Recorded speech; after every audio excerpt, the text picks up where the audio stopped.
When you hear this, turn the page.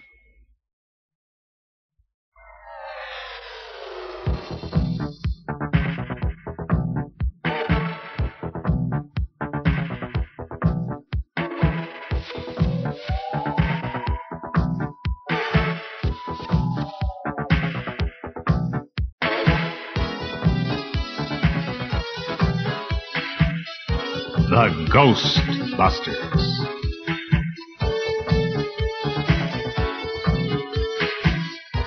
This is the story of three brilliant professors who were once at Columbia University doing research work into paranormal happenings. Or, in other words, studying ghosts. They were Dr. Venkman, Dr. Spengler, and Dr. Stantz.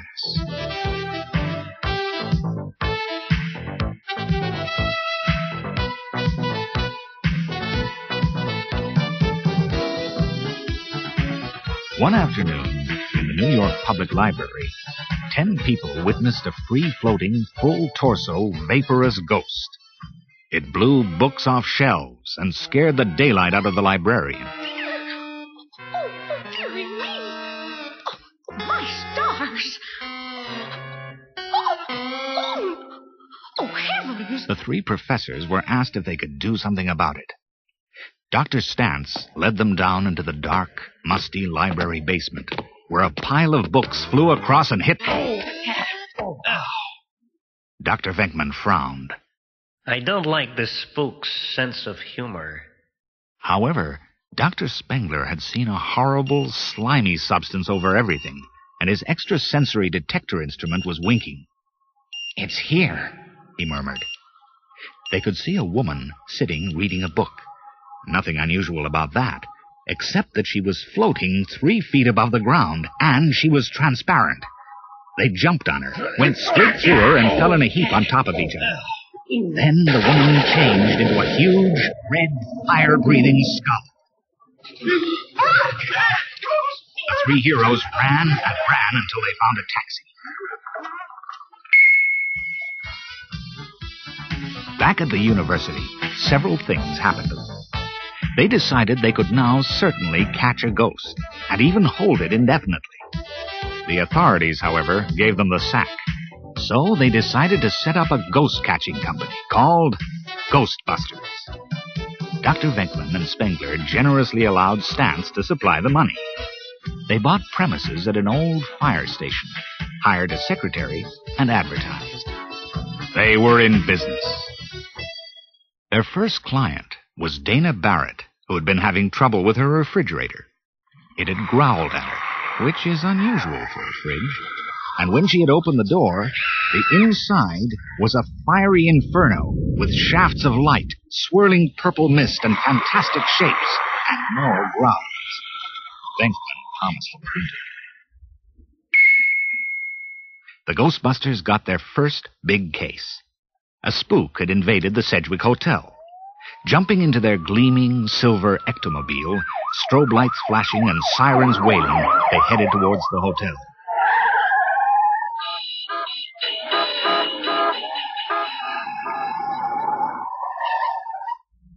Once there, they took the lift to the haunted 12th floor. Stantz cleared his throat.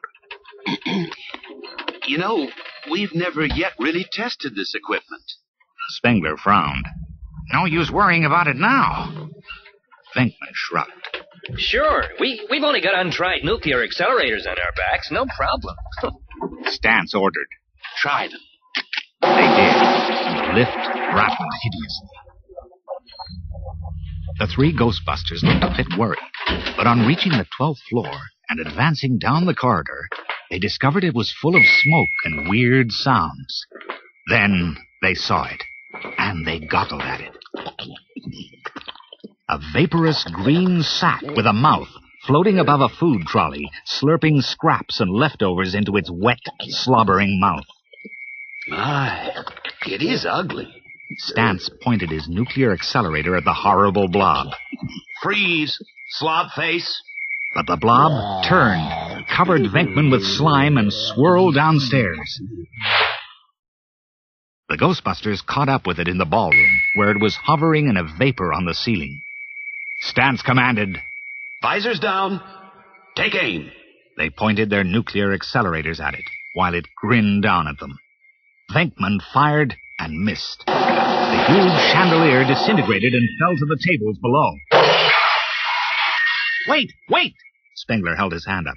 Don't cross fire! Stance was confused. Why not? If the streams meet, we all explode at the speed of light. Glad you mentioned it. They triggered off 2 streams of the blob, and Stance managed to hit it. Then Venkman opened up the ecto-containment ghost trap, and they eased the blob down towards it. Spengler pressed the trap button. A pyramid of white light shot out, trapped the green ghost blob. There was a flash of pink light, a puff of smoke, and... It's in there. Beaming broadly, they reported to the manager and asked for a fee of $5,000 for catching the ghost and $1,000 for storing it. They were now in the big time. TV, press, radio, the whole media were geared into the exploits of the Ghostbusters. In fact, they got so busy that they had to take on extra help in the shape of Winston Zeddam. Ghosts were suddenly seen everywhere, and the Ghostbusters trapped so many that their storage space was getting overcrowded. Then Dana Barrett had new problems. Venkman had gone to her flat, anticipating a quiet, cozy evening, only to discover that she had been visited by 2 phantom, black-snouted, red-eyed, vicious terror dogs. They had, quite understandably, changed Dana's personality. The new Dana looked at Venkman. Are you the Keymaster? Venkman was a little surprised. Not that I know of. Then, with dead-looking eyes, Dana announced, I am Zul. I am the gatekeeper. We must prepare for the coming of Gozor. Then she floated around the room and hovered above the bed. Dana's fussy neighbor, Louis, had had a nasty experience with the terror dogs, too, and, under their influence, became the Keymaster of Gozor. With this rather unusual state of affairs, the Ghostbusters hoped the Keymaster wouldn't meet up with the gatekeeper, because anything could happen then.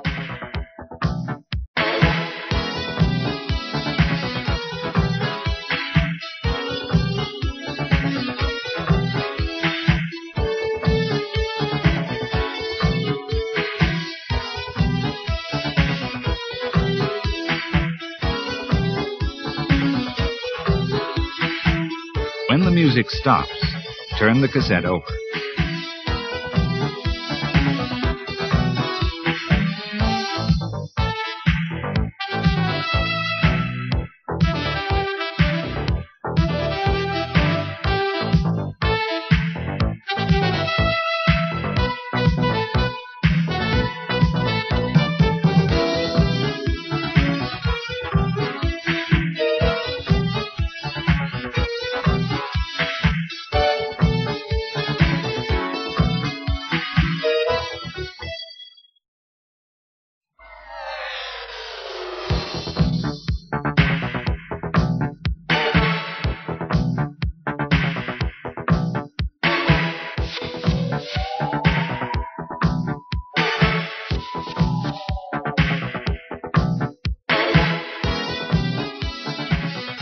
About this time, Walter Peck, a very bossy official from the Environment Agency, had decided that the Ghostbusters' storage space in the fire station did not meet regulations and ordered it to be opened up for inspection.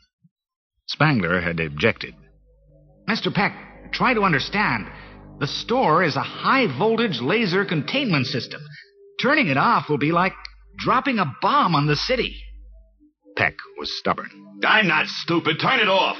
We will not be responsible if you do. Venkman persisted. Look, I'm not one of those idiots who believe in your ghosts. Officer, turn it off. The officer threw the switch. The needle dropped. The power slowed down.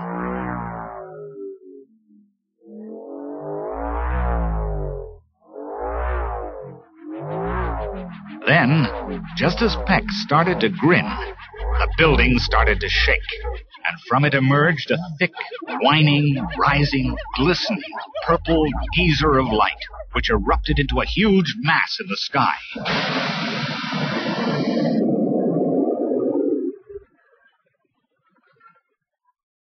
Like a vast, terrifying comet, it raced to Dana's apartment, where she was standing in the ruins, saying, "Now I must wait for the coming of the Keymaster." Peck ordered the Ghostbusters and Winston to be arrested for causing a nuisance. And Fussy Louie, now the Keymaster, went to Dana's apartment. Oh. He asked her, Are you the gatekeeper? She smiled. I am Zul. Then a blast of thunder and lightning shuddered the building and caused the very earth to move. The gatekeeper and the Keymaster had met. The ensuing chaos caused panic in the city, and a plague of ghosts broke out. The mayor released the Ghostbusters from prison, placed every resource at their disposal, saying, "Now, Ghostbusters, it's up to you."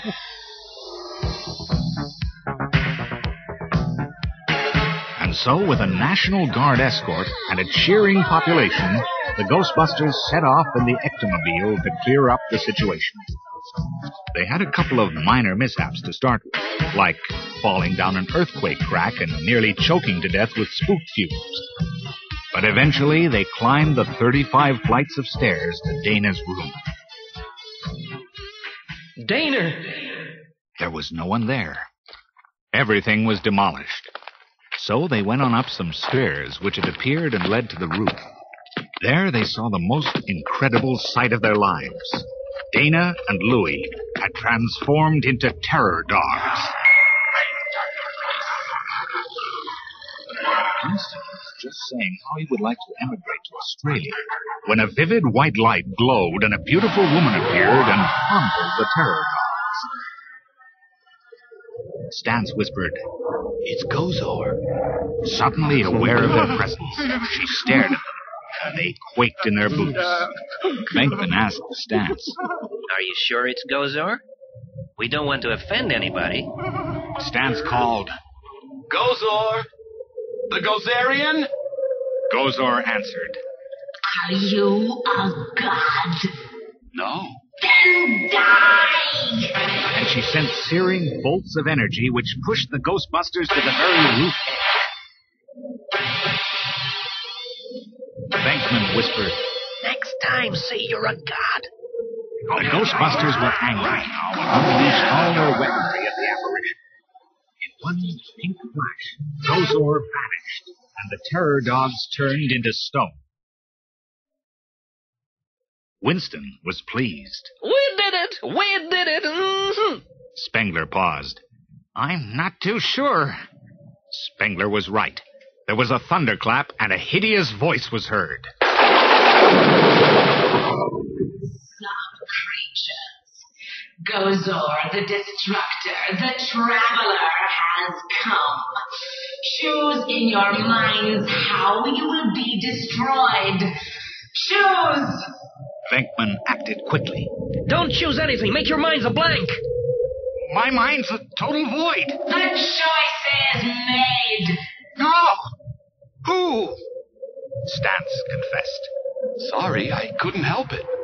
The Ghostbusters gaped in astonishment at a great fat arm which appeared over the building. What is it? It's Mr. Stay Puft, the Marshmallow Man. He just popped into my mind and... The Marshmallow Man? Stance swallowed. He was on all the packages when I was a kid. We used to roast Marshmallow Men and... Venkman was grim. Great. Now the marshmallows get their revenge. The great, mushy creature towered over buildings and streets, its immense, spongy feet squashing everything in its path as it approached them. Full stream with Strogon Plus, Spengler snapped. Let him have it! They took aim. Cross beams! Spengler yelled. Venkman winced. You said crossing beams would kill us all! Okay, either way we lose. They all fired their weapons.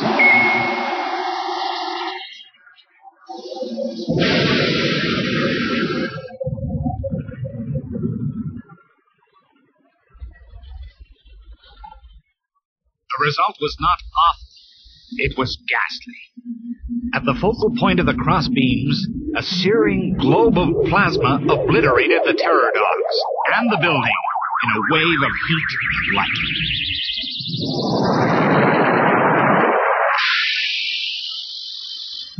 The marshmallow monster burst in a massive cyclone, spraying molten marshmallow over the rooftops and the Ghostbusters.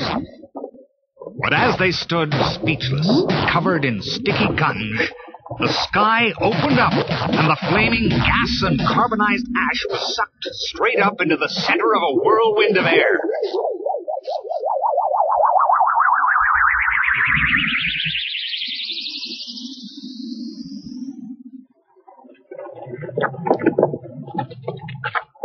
God Gozor was defeated.